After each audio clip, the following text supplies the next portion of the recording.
like to introduce yourself? Hello there. Yeah, we're here outside the Science Museum, and their new climate change exhibition called Our Future Planet is apparently extraordinarily sponsored by oil giant Shell.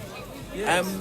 We're delighted to be joined here today by the head of the museum, Sir Ian Blatchford. Hello. And I'm sure he'll give a clear, robust explanation of why this link is a really good idea for the museum. Now, there have been some reports in the media this week about a so-called gagging clause in the agreement between Shell and the Science Museum, but I'm sure that Sir Ian's going to be able to give us a really clear defence of his decision to burnish the reputation of the oil giant. So I'm really looking forward to this interview today. Well, yes.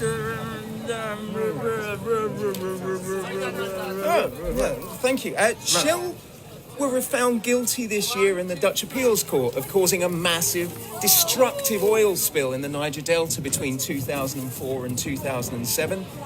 Instead of taking responsibility for this spill and helping the farmers and fishermen clean up and properly decontaminate their area and properly compensating these people, Shell chose to spend 13 years in this futile litigation, by which time half of the original farmers who brought the case had died. Would you care to comment?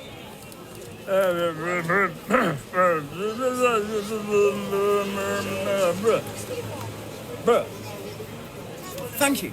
Thanks very much. Sir Ian, Shell carried out internal assessments throughout the 1980s, forecasting the planetary consequences of carbon dioxide emissions.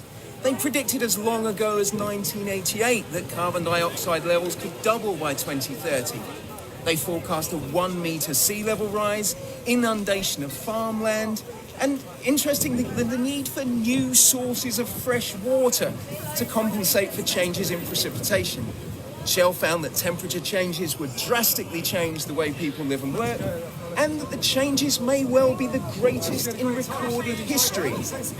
Shell then chose to hide this report, marking it confidential, and didn't warn the public of their findings at all. Does this feel like good science to you?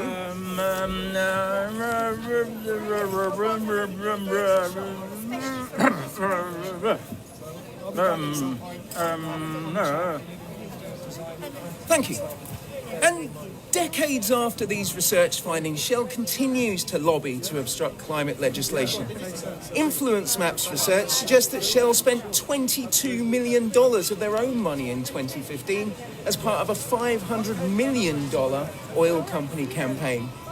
How does sponsorship from a company committed to the obstruction of climate legislation contribute to the goals of the Science Museum?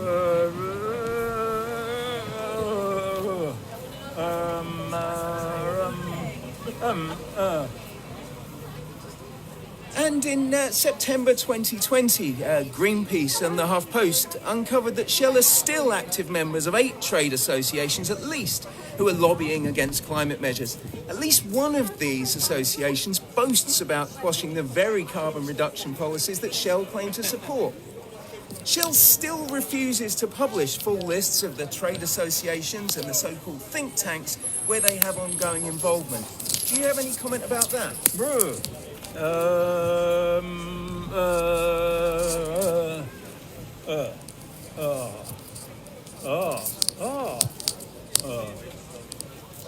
And given all this investment in deflecting and denying and delaying, how do Shell's values align with those of really good science generally and those of the Science Museum specifically?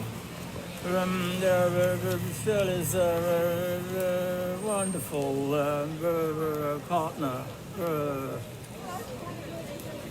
Thank you. And finally, Shell continue to look for new oil, despite both the IEA and the IPCC saying that we can't burn anything like the amount of oil that we already know about.